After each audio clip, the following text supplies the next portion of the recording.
కర్ణాటక తెలంగాణలో కాంగ్రెస్ ఎలా అధికారంలోకి వచ్చిందో ఏపీలో కూడా కాంగ్రెస్ అధికారంలోకి వస్తుందని కాంగ్రెస్ నాయకులు ధీమా వ్యక్తం చేశారు. ఏపీలో షర్మిల బాధ్యతలు చేపట్టగానే మేము చెప్పిన 9 గ్యారెంటీలు అమల్లోకి తెస్తామని అన్నారు. ఈ కొత్తపేట కాలనీలో ఇందిరమ్మ అభయ హస్తం గురించి పెద్దలంతా మాట్లాడారు. తెలంగాణ కర్ణాటకలో కాంగ్రెస్ పార్టీ తిరిగి అధికారంలో వచ్చింది. ఈ 10 ఏళ్లలో ప్రజలు కూడా ఆలోచించడం జరిగింది.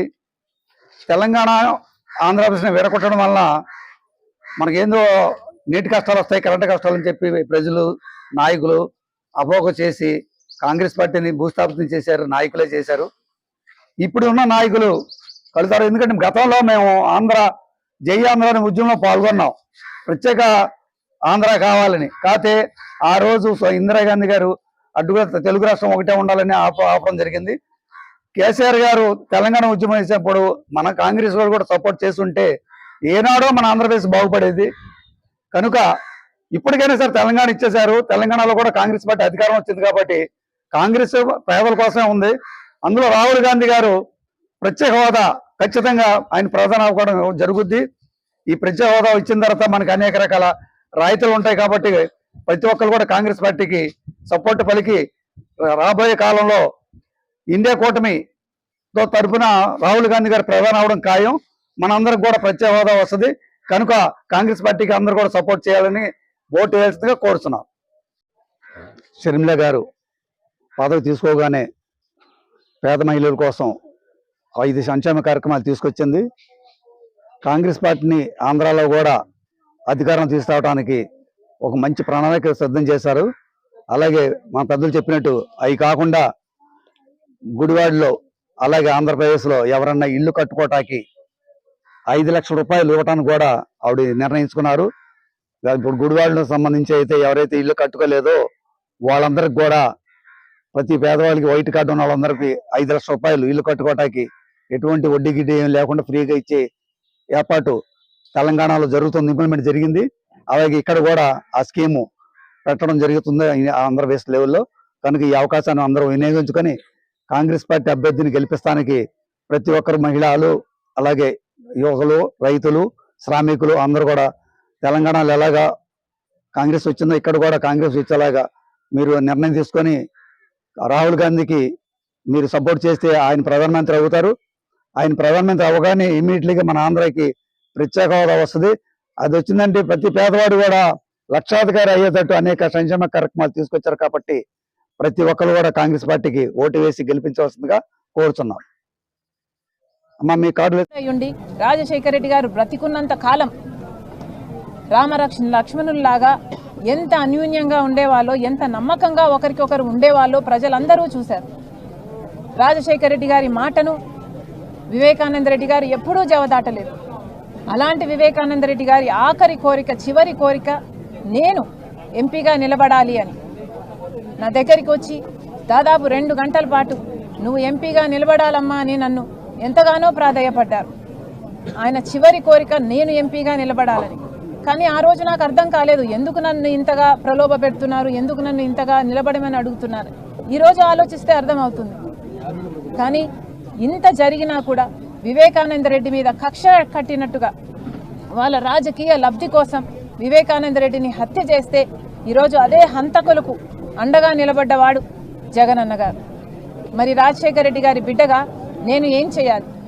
రాజశేఖర రెడ్డి గారి తమ్ముడి విషయంలోనే నేను న్యాయం చేయలేకపోతే ఇక ప్రజలకు ఏం న్యాయం జరుగుతుంది? రాజశేఖర రెడ్డి గారి తమ్ముడి బిడ్డ సునీత న్యాయం కోసం ఈ రోజు వరకు కూడా కోర్టు తిరుగుతుంది, గడప గడప తిరుగుతుంది.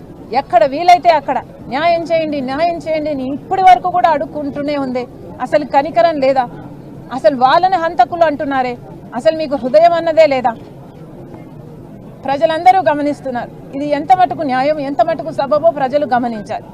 ఈరోజు నేను ఎంపీగా నిలబడ్డానికి కారణం అటు వైసీపీ పార్టీ, జగనన్న గారు అవినాష్ రెడ్డిని ఎంపీగా నిలబెట్టారు కాబట్టి, ఇది అన్యాయం కాబట్టి, ఈ హత్య రాజకీయాలు మేం విరుద్ధం కాబట్టి, ఒక హంతకుడు హత్య చేపించిన వాళ్ళు మళ్ళీ చట్ట సభల్లోకి వెళ్ళకూడదు అన్న నిర్ణయం తీసుకుని ఈరోజు నేను రాజశేఖర రెడ్డి బిడ్డను కడప ఎంపీగా నిలబడడం జరుగుతుంది. ప్రజలందరూ ఆలోచించాలి. రాజశేఖర రెడ్డి గారి కొడుకయ్యుండి రాజశేఖర రెడ్డి గారి ఆశయాలను నిలబెడతానని చెప్పిన జగనన్న గారు ఒక్క అవకాశం ఇవ్వండి అన్నారు. ప్రజలు నమ్మారు. ఒక్క అవకాశం ఇచ్చారు జగనన్నకి. రాజన్న రాజ్యం తెస్తానన్న జగనన్న గారు రాక్షస రాజ్యం తీసుకొచ్చారు. ఒక్క అవకాశం ఇవ్వండి, నేను స్పెషల్ స్టేటస్ తీసుకొస్తాను అని చెప్పాడు జగనన్న గారు. ఆయన స్వప్రయోజనాల కోసం స్పెషల్ స్టేటస్ను బీజేపీ పార్టీకి తాకట్టు పెట్టేశారు. ఒక్క అవకాశం ఇవ్వండి, నేను పోలవరం కడతాను అన్నాడు. కానీ బీజేపీ పార్టీతో కుమ్మక్కయ్యారు. బీజేపీ పార్టీ తరపున బానిసగా మారారు. బీజేపీ పార్టీకి సేవలు చేశారు. వాళ్ళ ప్రతి బిల్లును సపోర్ట్ చేశారు. ఆఖరికి మణిపూర్ విషయంలో కూడా బీజేపీని వ్యతిరేకించలేదు. ఒక్క ఛాన్స్ ఇవ్వండి, ఒక్క ఆపర్చునిటీ ఇవ్వండి, రాజధాని కడతాను, ఇలా ఒక్కొక్కటిగా ఎన్ని చెప్పాడు జగనన్న గారు. ఆఖరికి పూర్తి మద్యపాన నిషేధం చేస్తానని చెప్పి మహిళల్ని మోసం చేశారు. పేదవాళ్ళకి ఇల్లులని చెప్పి మోసం చేశారు. జాబులని చెప్పి మోసం చేశారు. ఇలా ఒకటి కాదు, రెండు కాదు, ఒక్క ఛాన్స్ ఇస్తే రాష్ట్రాన్ని అప్పుల కుప్పగా చేశారు. మద్యాన్ని ఏరులై పాలిస్తున్నారు. ఎక్కడ చూసినా డ్రగ్సే. ఇదేనా? ఒక్క ఛాన్స్ ఇస్తే ఏం చేశాడు జగనన్న గారు? ఈరోజు రాష్ట్ర ప్రజలందరూ ఆలోచన చేయాలి. రాజశేఖర రెడ్డి బిడ్డగా నేను చెప్తున్నాను, కాంగ్రెస్ పార్టీని ఆశీర్వదించండి. కాంగ్రెస్ పార్టీకి మళ్ళీ అవకాశం ఇవ్వండి. ఏ కాంగ్రెస్ పార్టీలో అయితే రాజశేఖర రెడ్డి గారు ఎన్ని అద్భుతమైన పథకాలు, ఉపాధి హామీ పథకమైనా, రుణమాఫీ అయినా, ఇలా ఫీజు రీయింబర్స్మెంట్ అయినా, 40 లక్షల మందికి పేదవాళ్ళకి ఇల్లులు కట్టడమైనా, ఇవన్నీ జలయజ్ఞమైన రాజశేఖర రెడ్డి గారు చేసింది కాంగ్రెస్ పార్టీ సహకారం వల్లనే. కాబట్టి మళ్ళీ ఈ కాంగ్రెస్ పార్టీని ఆశీర్వదించాలి. ఆ రాజశేఖర రెడ్డి గారి సంక్షేమ పాలన రాజశేఖర రెడ్డి బిడ్డగా నేను తీసుకొస్తానని ఆంధ్ర రాష్ట్ర ప్రజలు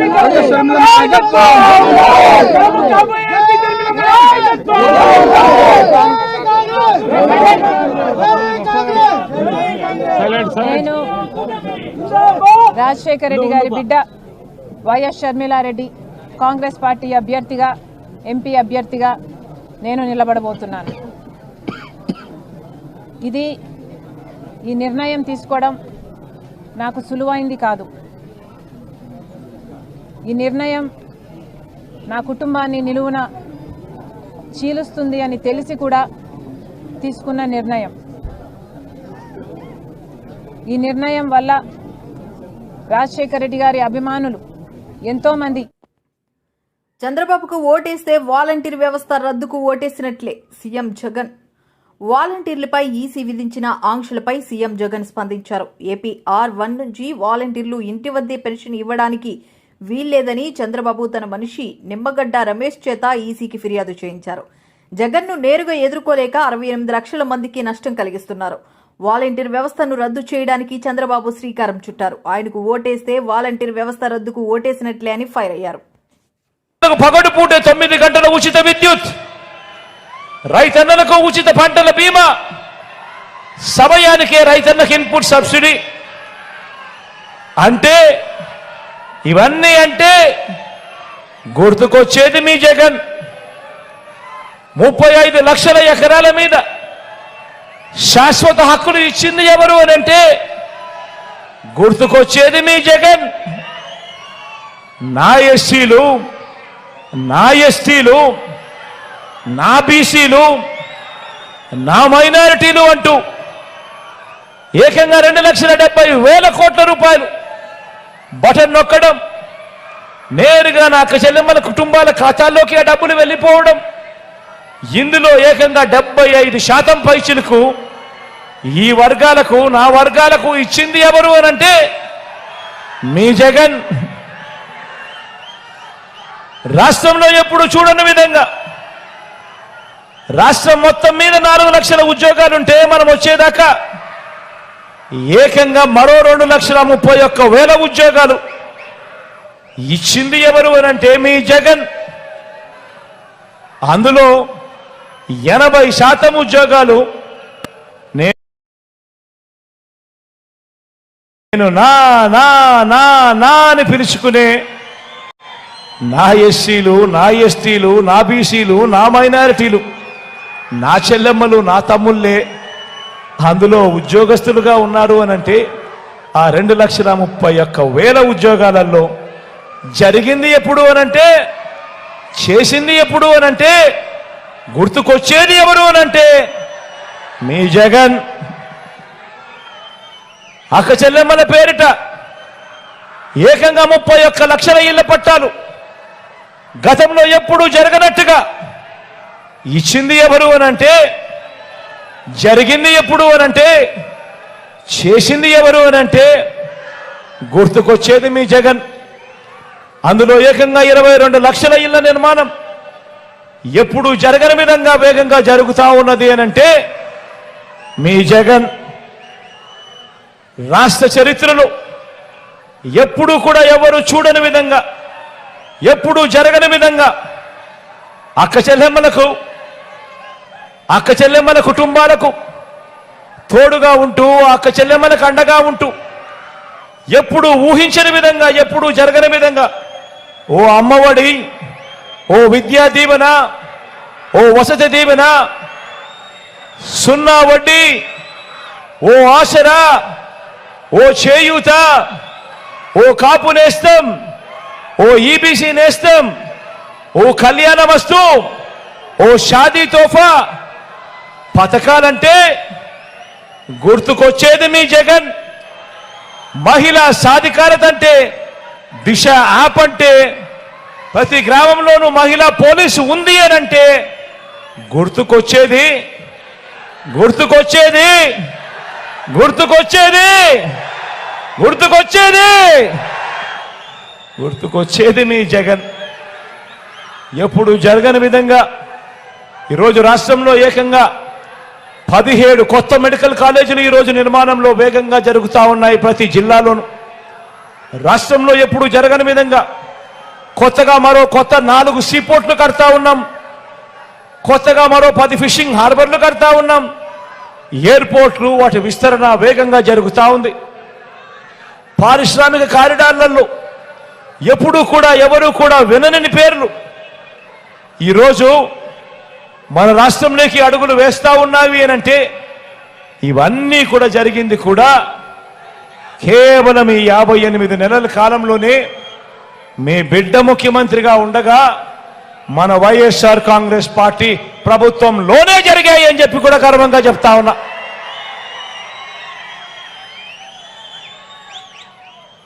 మరి ఇప్పుడు మరోసారి ఎన్నికల సమయం వచ్చేసింది. మరి 58 నెలల్లో ఇవన్నీ చేశాం. మరి ఇప్పుడు మరోసారి ఎన్నికల సమయం వచ్చేసింది. ఇలాంటి సమయంలో ఒక్కసారి ప్రతిపక్ష కూటమి గురించి కూడా మాట్లాడుకుందాం. మాట్లాడదామా వద్దా? ప్రతిపక్ష కూటమి గురించి కూడా మాట్లాడదామా?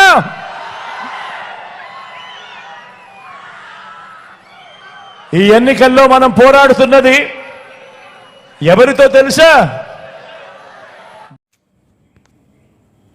విద్యార్థిని మృతి కేసులో 5 అరెస్ట్. కొమ్మాదిలోని ఇంజనీరింగ్ కళాశాలలో ఈ నెల 28న విద్యార్థిని మృతి కేసులో 5 అరెస్ట్ చేసినట్లు డీసీపీ మణికంఠ చందోలు తెలిపారు. ఈ సంఘటనపై విచారణ నిర్వహించినట్లు వెల్లడించారు. అరెస్టైన వారిలో chemistry lab technician N Shankarrao, management సిబ్బంది శంకర్ వర్మ, కళాశాల principal G Bhanuprakash, hostel warden V Usharani, ఆమె భర్త ప్రదీప్ కుమార్ ఉన్నారని పేర్కొన్నారు. నేను Visakhapatnam DCP law and order 1 ఈరోజు మీ ముందుకు రావడం జరిగింది. ఇటీవల 28-29 intervening night Chaitanya engineering college Kommadi దగ్గర ఒక 17-year-old గర్ల్ స్టూడెంట్ మూడవ అంతస్తు పైనుంచి దూకి చనిపోవడం జరిగింది. ఈ విషయమై మనము ఎఫ్ఐఆర్ రిజిస్టర్ చేసి గత 4 రోజులుగా ఇన్వెస్టిగేషన్ జరిపాము. సో చనిపోయే ముందు ఎవరైతే ఈ బాధితురాలు ఉన్నారో వాళ్ళ పేరెంట్స్కి మరియు వాళ్ళ అక్కకి వాట్సాప్లో ఒక మెసేజ్ పెట్టడం జరిగింది. ఆ మెసేజ్ సారాంశం ఏంటంటే, తను ఏదైతే సరే కాలేజీలో డిప్లొమా ఫస్ట్ ఇయర్ చదువుతుందో ఆ కాలేజీలో కొంతమంది ఫ్యాకల్టీ అండ్ స్టూడెంట్స్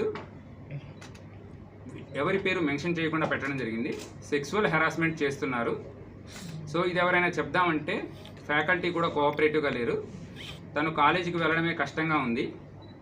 సో ఇది నేను ఎవరికి చెప్పలేని పరిస్థితిలో ఉన్నాను. నేనే కాదు, కాలేజీలో మిగతా అమ్మాయిలు కూడా ఇబ్బంది పడుతున్నారు. ఈ విషయమై నేను చెప్పే బదులు నేను కనుక సూసైడ్ చేసుకుంటే అందరికీ ఈ విషయం తెలుస్తుంది, ఇంకెవరు నాలా బాధపడరు. ఇది ఆ అమ్మాయి పెట్టిన మెసేజ్ సారాంశం. సో దీనిలో మేము ఇమీడియట్గా కేసు రిజిస్టర్ చేయడం, ఏదైతే సరే కంటెంట్ ఉందో ఆ కంటెంట్ ప్రకారం, వాళ్ళ ఫాదర్ ఇచ్చిన కంటెంట్ ప్రకారం FIR number 167/2024 under sections 305, 354A, 354C, 506 IPC and section 12 of POCSO act. Because she is a minor, అందుకని పోక్సో యాక్ట్ వేయడం జరిగింది.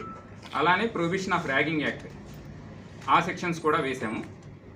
దీనిలో ఇప్పటి వరకు మేము కాలేజీలో ఎవరైతే ఉన్నారో అందరూ అమ్మాయిలను, ఎవరైతే డిప్లొమా చదువుతున్నారో వాళ్ళని, అలానే బీటెక్ చదువుతున్న వాళ్ళని కూడా మేము సెపరేట్గా గత 4 రోజులుగా ఎంక్వైరీ చేయడం జరిగింది. వాళ్ళంతా కూడా ఒక వ్యక్తిని సెపరేట్గా చెప్పడం జరిగింది. అతను కెమిస్ట్రీ ల్యాబ్లో టెక్నీషియన్గా పనిచేస్తున్న వ్యక్తి. అతని పేరు శంకర్ రావు.